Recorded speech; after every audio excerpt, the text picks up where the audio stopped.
Welcome, everyone. So glad you're here, right on time, actually a minute early. I'm going to give everyone just about 2 minutes to trickle in here, but if you are here, I would love if you could pop in the chat where you're calling in from and where you are in your parenting journey, whether you've got one or more, or you're expecting, trying to conceive. Would love to hear a little more about you.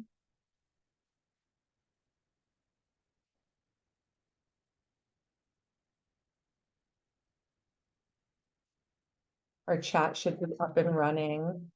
I'll make sure.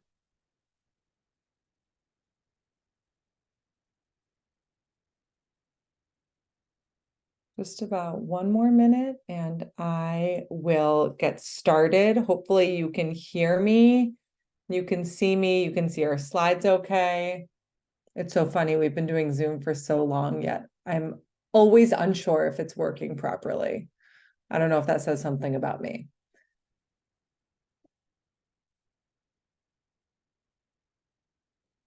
Welcome, welcome. All right, a few more seconds and we will get started. If you just got here, if you wouldn't mind popping into the chat where you're calling in from, you can also, if you're comfortable, tell me where you are in your parenting journey, whether you're trying to conceive or expecting. Would love to know a little bit more about everybody.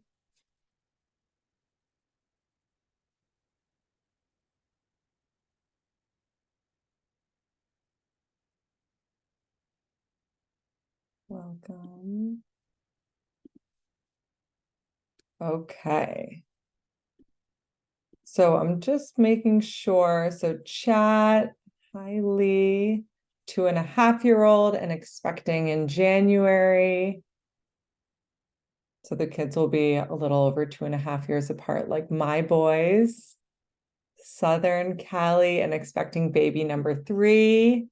Welcome in November. Okay, we've got a couple people expecting. It's really nice to have you all here. Let's use the chat as a place during the talk. If you guys have questions that are coming up, you can pop them in there. I'm usually pretty good at monitoring chat and moving slides, but I've got it up right in front of me. So let's get started. And if people end up joining a little later, that's totally fine. I know on the East Coast, it's 8 p.m. Hopefully kids are asleep for those of you on the East Coast. Thank you for joining today. Welcome to Cooper. My name is Chloe Massey, and today we're talking about growing your family and all the feelings, excitement, anticipation, loss, and so many more feelings that just couldn't fit on this slide. I am Chloe, and I'm a Coop leader here at Cooper. I also work on the education team and do everything from curriculum writing to research to leading groups. So if you are new to Cooper, welcome. I'm so glad that you found us. And if you are a member and you're here, welcome. It's really nice to see you. Just so you know a little bit about me, I am a teacher by trade, spent many years in the classroom, and then left the classroom. I'm actually finishing up a doctorate in education right now. Do some adjunct teaching on the side. And maybe my most important role out of all of them is that I am mom to 2 boys. Keenan is 5 and Haven is about 2.5. So I'm in it. I'm in it. I've been there. I am there, and I get it. So a little bit about Cooper, for those of you that are new here.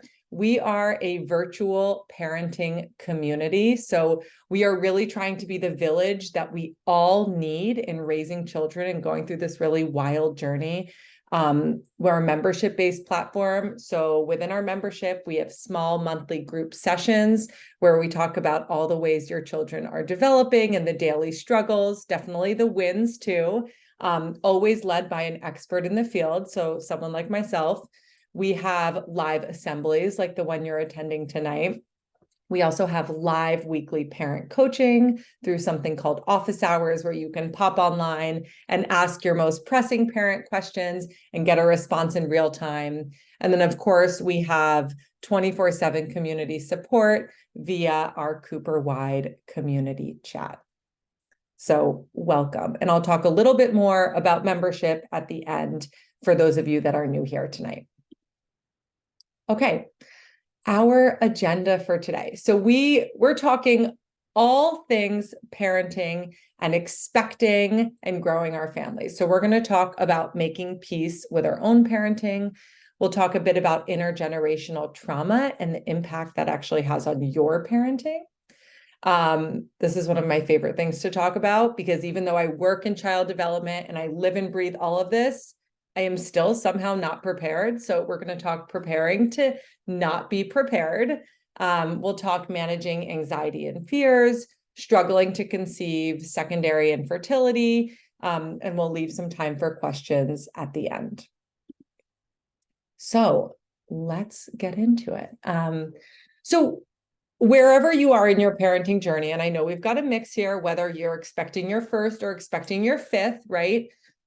It's important to think about how you were parented. So remember, you are not a blank slate, and you're bringing all the things into your parenting journey, right? The good, the bad, the ugly, the delightful. So the way that we were raised has a huge impact on how we parent our own children. For some of us, we're bringing very real, very heavy baggage into this experience, right? So just for a minute, think a little bit about how you were raised. Did you get enough love? Did you get too much love? Were you pressured to do things? Were you pushed too hard? Were you ignored? Were feelings talked about a lot in your family? Were your emotions cared about? Were you rejected based on interests, right? Think about how you were parented. It's such a huge part of what you bring into your own parenting journey. Okay. So with that, I want to talk a little bit about intergenerational trauma.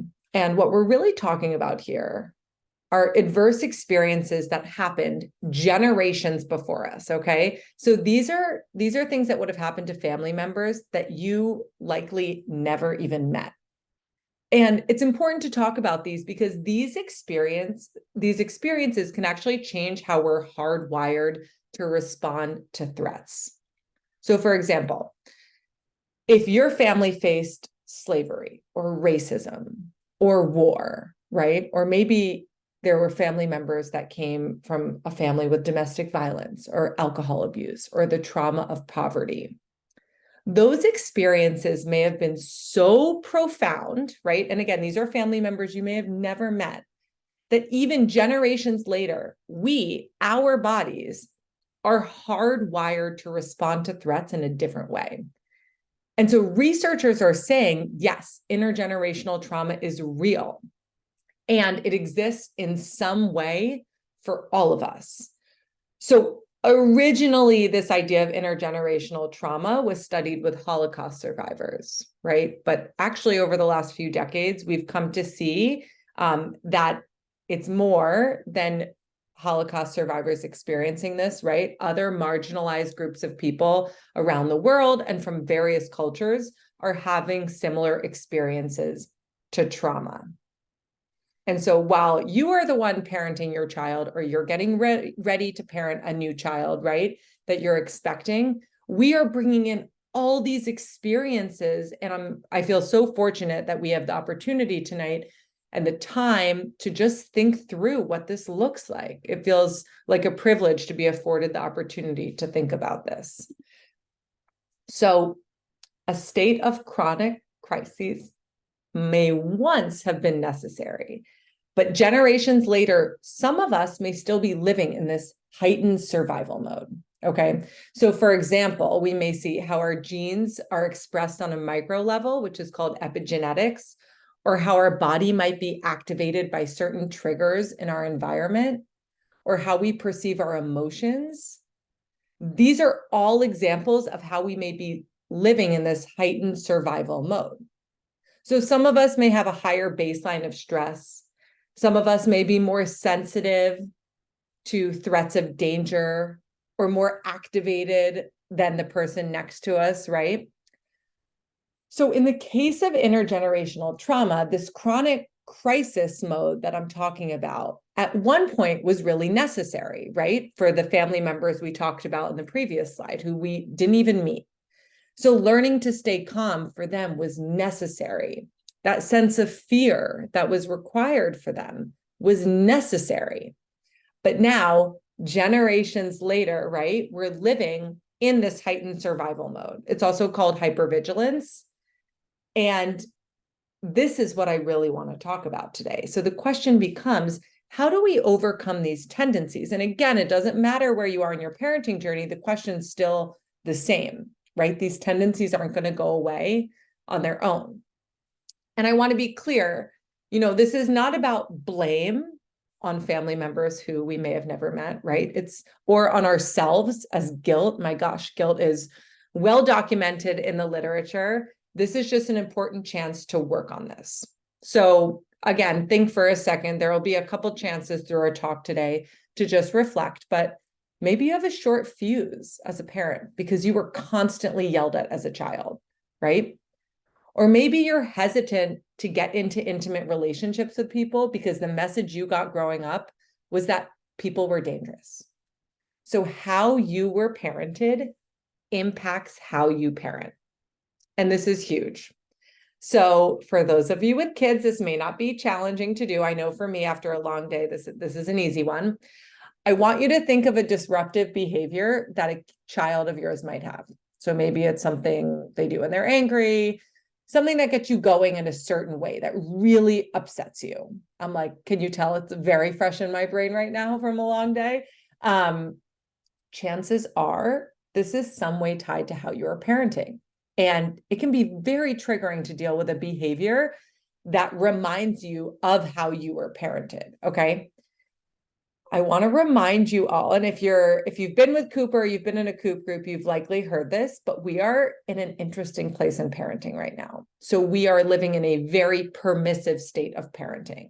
We care right now in terms of parenting. We care more about our children's thoughts and happiness than ever before. We feel like our children are a direct impact of our parenting, okay? And we're the first generation to believe that perfectionist parenting is possible. By the way, I'm here to tell you it's very much not possible. There's no such thing as perfectionist parenting, but we are fed, we have access to so much more now, and we're able to see via social media or however you consume your content what perfect could look like. And there is no such thing as perfect, okay? And I share this because I want you to remember where we are in our parenting. Think about your parents. So our parents' generation, they were focused on keeping us alive. That's what parenting was. Keep your kids alive and healthy, okay? And now we are not focused on that. We're taking it a step farther. We're focused on keeping our children happy. That's a huge difference. It's a really hard time to be a parent. So again, I'm so glad we're here tonight talking about this. Okay, so we are going to get into overcoming these tendencies, and then we're going to move into introducing a new baby and growing your family, okay? So overcoming these tendencies, and this is such an important conversation to have as you're getting ready to bring another baby into your family, because here is the thing. Just because you and your partner or co-parent have two babies together does not mean your kids are going to be similar. And so as you're getting ready to welcome another baby in, it's a really nice time to go through these again and think about, how do I overcome this? So remember, this is a self-discovery journey that can start now, okay? Think about tendencies you have and patterns from how you were raised, okay? So one of the best activities that you can do from a research-backed approach is to sit down with your co-parent or your partner and think about things from your childhood that you want to replicate, okay? So go through, what are things you want to nurture and pass on to your kids? And if you have a kid and you have one that you're expecting, you can still do this exercise. In fact, I would love for you to do this exercise. What is working? What did you love? And what will you pass on? And what are the things you want to let go of, right? Bring awareness to that. It takes, I'm saying it as if it's easy, but this takes work, right? And you can go back and forth with your co-parent and you can read from your list, like, what are the things that we should bring into our parenting together? And what are the things that we can absolutely let go? Okay.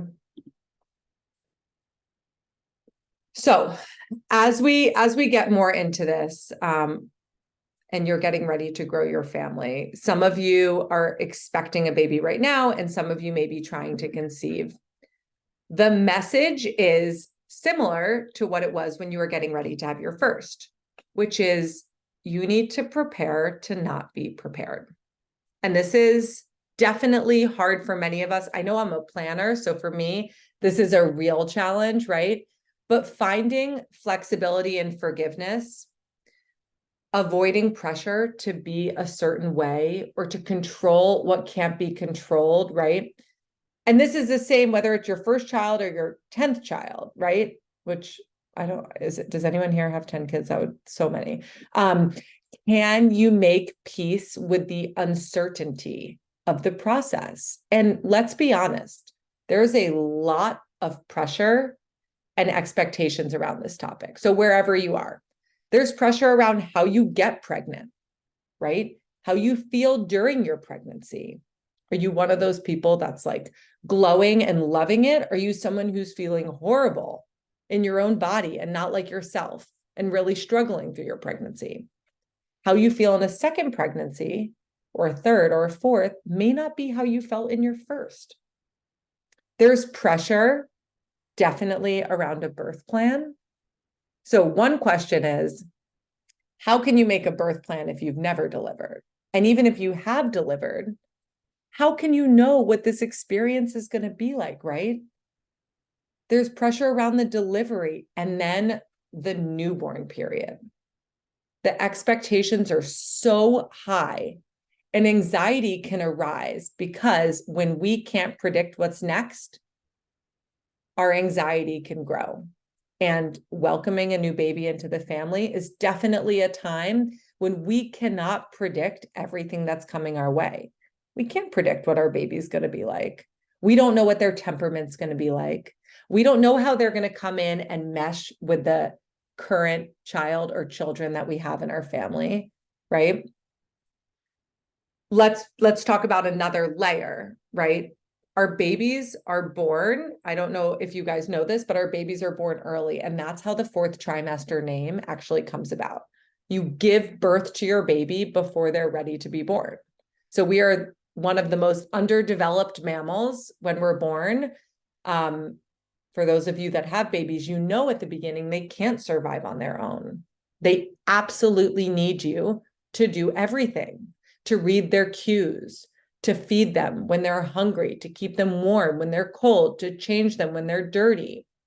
And so what we're doing, regardless of where you are in your parenting journey, is you are entering unprepared, because there is no way to fully prepare, into this super high demand experience. Okay. So I'm just checking to see if there are questions here. Okay. So what I want you to do now is I want you to think about how you got to where you are today in this journey, right? So we're talking about how you have to prepare to not be prepared. And that's a really important idea, right? But what matters most, what you can think about, because I want to give you something practical, is the flexibility that's required to move through parenting and your ability to handle the unexpected. And chances are you've made it here tonight. You've made it through this part of your parenting journey with a lot of skills. You've been flexing these muscles of flexibility and managing the unexpected for a long time. So this is really about riding the ride and definitely not anticipating what the outcome is going to be. So you know how to navigate challenges. You know how to make hard decisions.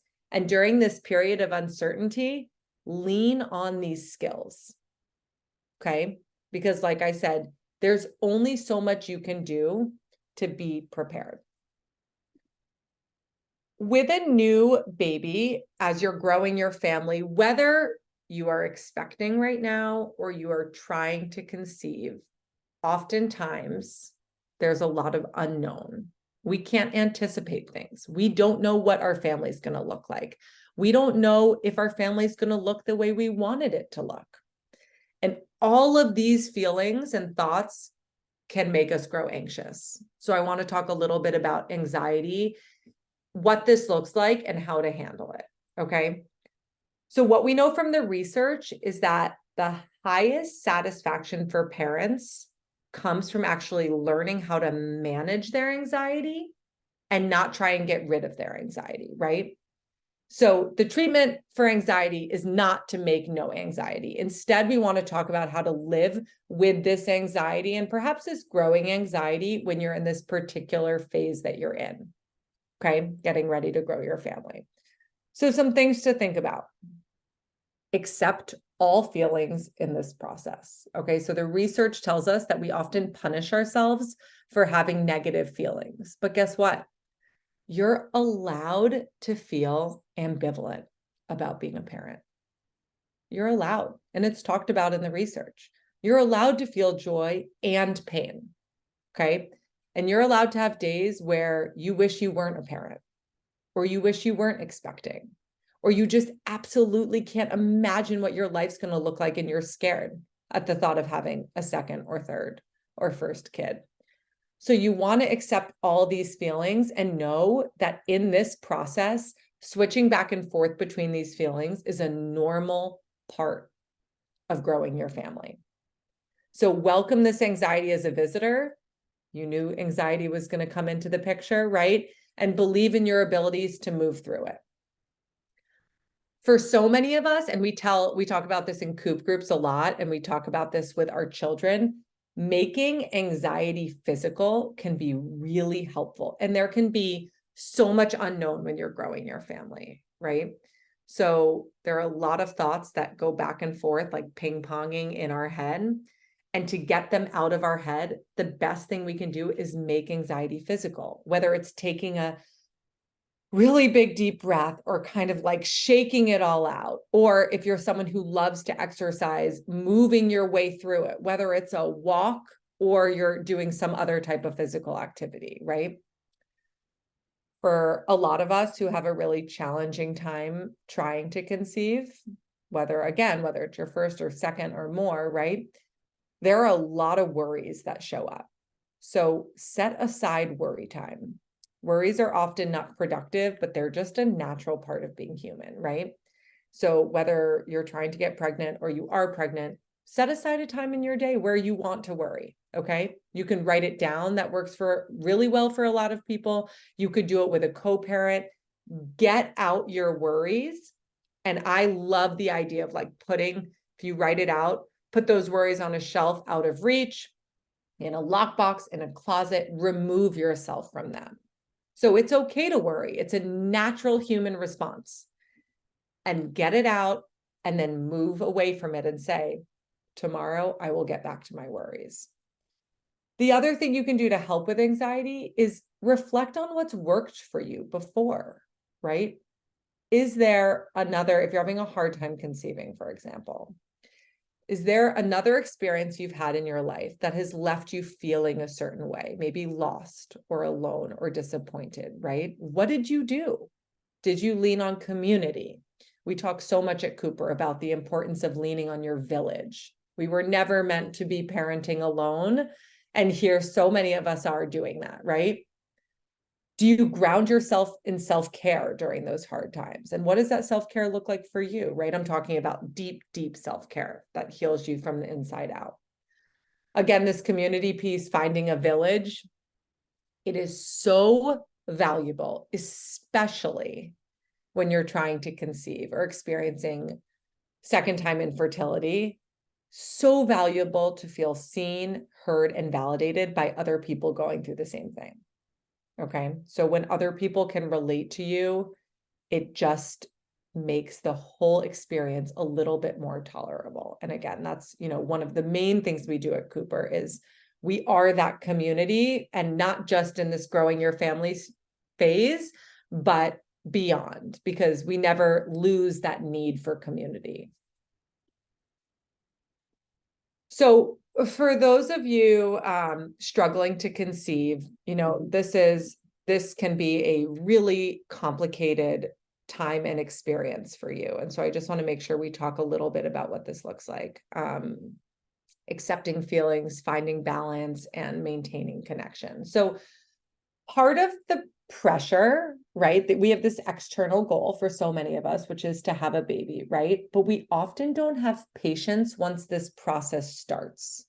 So however you and your partner or co-parent or family decided that you want to have another baby, once that decision is made, right, we often don't give ourselves patience in the process, okay? And what this results in is us punishing ourselves when things don't go how we anticipated, or when things don't go how they went the first time for us when we were trying to conceive.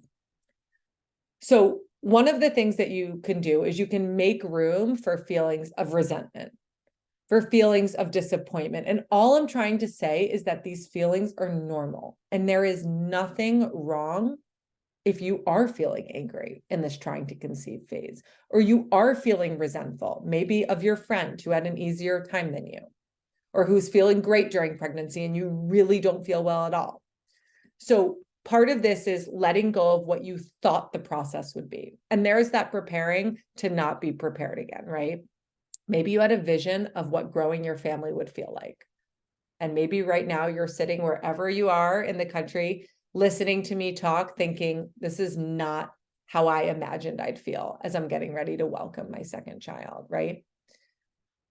Making sure that you're finding balance if you are struggling to conceive. So it is really hard. And the research tells us that this period in particular is really hard for women because they can't separate the process they're going through, struggling to conceive, with everything else going on in their life, okay?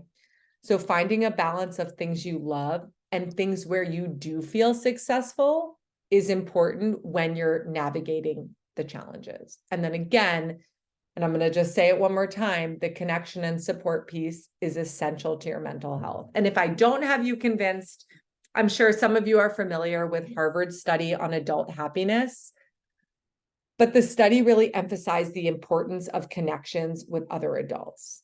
And if you are in a hard time or a new time or a time where you're growing anxious, these adult connections are more helpful and valuable than ever. Okay. I want to talk a little bit about secondary infertility and whether your child will notice and what they can understand, and who's driving this discussion, if this discussion is relevant for you and your family. So having a child and struggling to conceive is a challenge that so many families face, okay? And sharing these challenges with your child really depends on the age and stage of your child, where they are developmentally, okay? But I want to give you a couple things to think about if you are in this position, okay? Think about what your child notices. Are they seeing you giving injections? Are they seeing you going to the doctor more often? Are they seeing you upset and crying more often? Right? If you think your child suspects something and notices something, then my question to you would be, are you prepared to say something about this? Now, again, and we can get to specific questions at the end. However you go about this, your child needs to be reassured that you can take care of yourself. So it's absolutely okay for them to see you cry. It's okay for them to see you upset. But it's really important that they're reassured that you are going to be okay. This is especially important for kids under 10 years of age, okay? And this has to do with the caregiving roles. They should not have to worry about you, okay? Then, if you do choose to share, you're going to want to do it in an age-appropriate way. You might say something like, mommy's trying to have another baby, and it's taking a little bit longer than I thought. So I'm going to the doctor, just like you go to the doctor when you're not feeling well. I'm going to the doctor to get some help. Now, for older kids, you would obviously change that language to be more of an explanation, and you would put more content around it. So making sure that you're sharing in an age-appropriate way with your child. And there's so much going on in the world, aside from what we're talking about right now. And I want to throw in there that this conversations on hard topics are never a one and done. Okay. So if we want to be in charge of what our kids think is going on, then we should be the first voice to open the door. And this is the same for all hard topics going on, right? So by opening the door on this topic or any other hard topic, your child then will feel safe when they have a thought or a wonder. They can ask you because the door has been open, okay? And follow-ups will come. And by the way, as a general practice with our children and having these hard conversations, these are usually a bunch of small conversations and not a lecture. So don't feel like you need to put pressure. And the same thing if you're talking about secondary infertility and this hard conversation, or if you're talking about the fact that you're expecting a baby and you're going to just start talking to them about it. It's not a lecture. You open the door and they're going to likely come to you and continue to have this conversation. So, couple things before we get to questions. I want you all to remember that if you are adding a child to your family, you're growing your family, it is a decision for your family, and it is not something that you are doing to your child. I have 2 kids, I get it. And when we are expecting and we're adding to our family, we often feel like, what is this going to do to my kid? How is it going to change my relationship with them, their relationship with me? But remember, you're not doing something to them. It's a choice that you're making. So stay consistent with your rules and routines, okay? The consistency is really comforting when you're bringing in something new, like a new baby. And by the way, your kids, and just looking at the chat, I know that there are some kids who are toddler age getting ready to have a new sibling, right? Kids in general, especially toddlers who have lots of challenges with self-regulation, kids are more regulated when they know what to expect, which is why I really want you to keep your routines as tight as you can as you're getting ready to grow your family.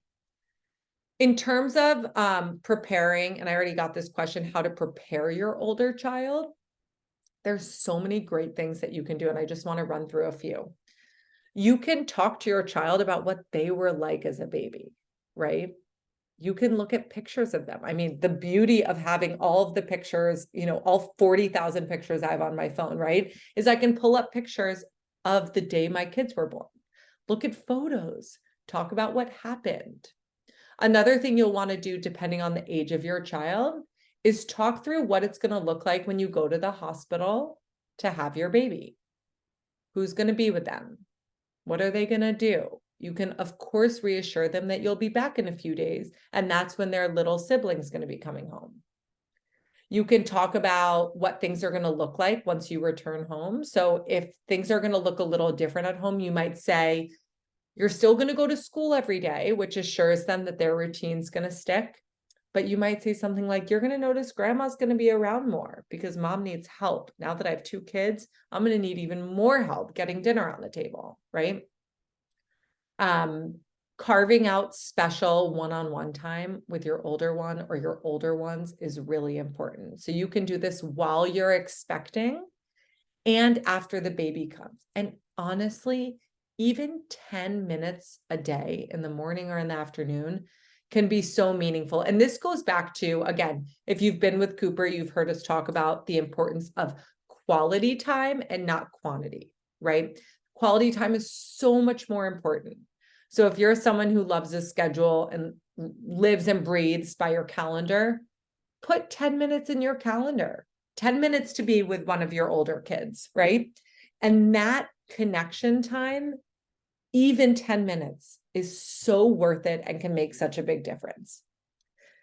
And finally, what I'll leave you with, and this is a really big one, and I'm smiling because I'm saying it knowing how hard it is. Try not to have too many transitions happening at once, okay? And I say this because the biggest transition that parents often, I've witnessed in my work that parents jump to is handing over the crib from their toddler to give to the new baby. And I want to caution you, and if I can see all your faces, I'd point one by one and say, stop right here. We don't want too many transitions at once, okay? There is about to be a really big transition for you in your home, for your partner, and for your child or for your children, okay? Switching to a big kid bed, moving homes, starting a new school, dropping a nap, potty training. These are all examples of big transitions that I would not add on to a new baby coming home. So, and like I said, I'm smiling because I know it's hard, right? Like we so often don't have control when our kids drop a nap, right? And potty training sometimes just happens before we're ready. But to the extent that you can, try and control and think about the big transitions happening, try and have the 6 to 8 weeks leading up to the baby's delivery or the expected baby's delivery, because we also don't know when our babies are arriving, right? Be free of transitions so you can prepare for this big one as a family. So with that being said, I'd love to open it up to questions. You can pop them in the Q&A or into the chat. Happy to answer. I'll stop sharing my screen. Happy to answer any specific questions. Okay, so let's see here. I can't tell how aware my 2-year-old is that a baby is arriving in 6 weeks. How much should I be hammering this point, showing my belly, asking what's in there, talking about it versus letting it be? Yeah, this is a really, really good question. So 2 is still young. Now, with 6 weeks to go, you are showing, right? You're likely showing quite a bit. You don't need this to feel forced, because here's the thing. If your 2-year-old doesn't get it now, she's going to get it when the baby arrives. And so you can do your part. You can involve her. Maybe when you're setting up the nursery or you're putting some blankets in there, you can try and involve her and see if she'll help you. If the baby's kicking, you can put her hands on your belly and see if she can feel it and talk to her about it. But you don't need to drill it in, because she is going to see this new member in 6 weeks, right? And developmentally, we don't expect a 2-year-old to fully get it. So what I would say is once the baby's actually born, then you can bring your 2-year-old in and give her some roles and responsibilities to help you with the baby. You might have her sit next to you when you're giving a bottle. You might have her help push the stroller when you're going for a walk. And I would lean on those instead of feeling like it's a forced situation where you really, really need to get her to get it, because she might not. And that is okay. So the takeaway I want you to have would be keep those routines consistent for her right now. That's going to be a lot more valuable than her understanding what's about to happen. I hope that makes sense. Let me know if there's a follow-up.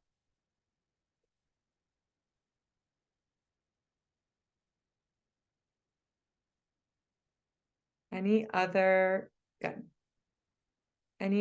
questions?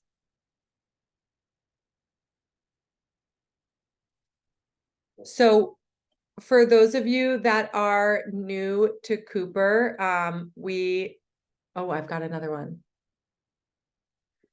This is a great question. How long should I expect the transition to take with a toddler?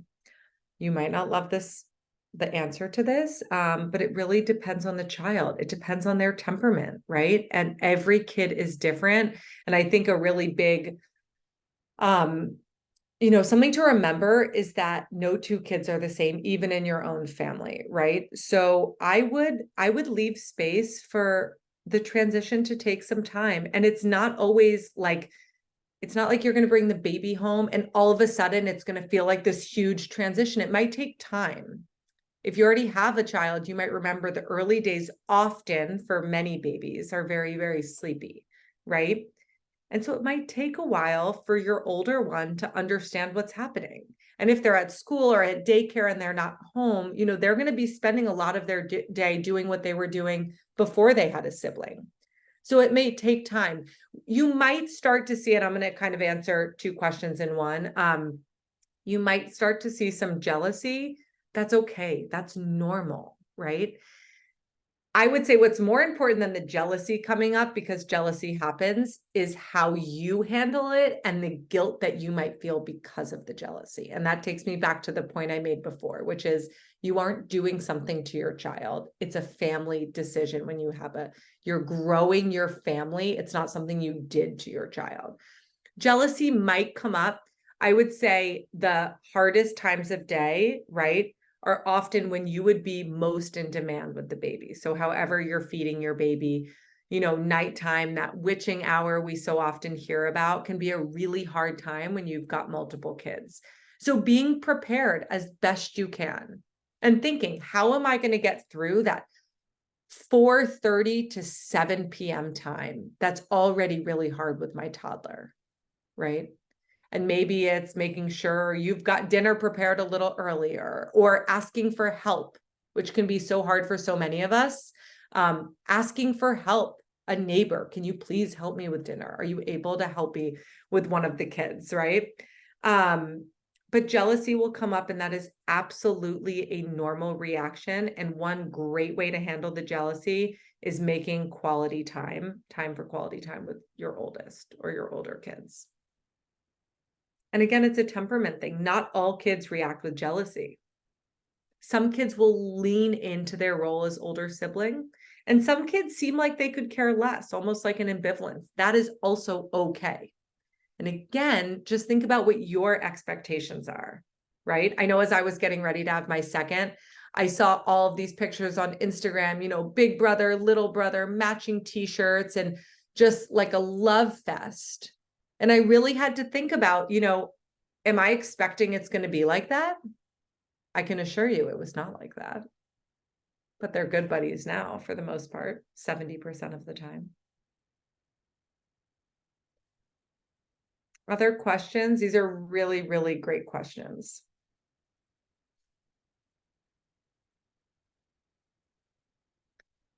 There is no right as to how you introduce your baby to your older kids. So think about your family and what works for your family. Give yourself some grace as you navigate this big change in your family life. And it takes time. And if you are in a place where you are struggling to conceive, because I know I'm talking to a wide audience right now, if you are struggling to conceive, again, give yourself grace. Lean into the things that do bring you joy. This is wherever you are in this journey, it is a complicated journey. And I think it's a good message as you move through parenthood, right? I mean, I don't know that it necessarily gets easier. You get to know your kids and they grow and they change, and you're constantly adapting. So you can come to Cooper and we'll continue to support you. Any other questions? If you're interested in joining Cooper, we would love to have you, where you'll get more expert-led talks like this and Coop groups that meet once a month based on your child's age. And we have a highly curated curriculum on all the topics that matter. You can use code 2months for 2 months off your membership. I'll put my email in the chat. If you have specific questions as you're getting ready to grow your family, if there's anything I can do to support you or help you, I am more than happy to help you in any way that I can. And I thank you all for being here. I'll stay on for a few more minutes for anyone that has any more questions. And thank you. It was wonderful to meet you all, and a real treat to talk tonight.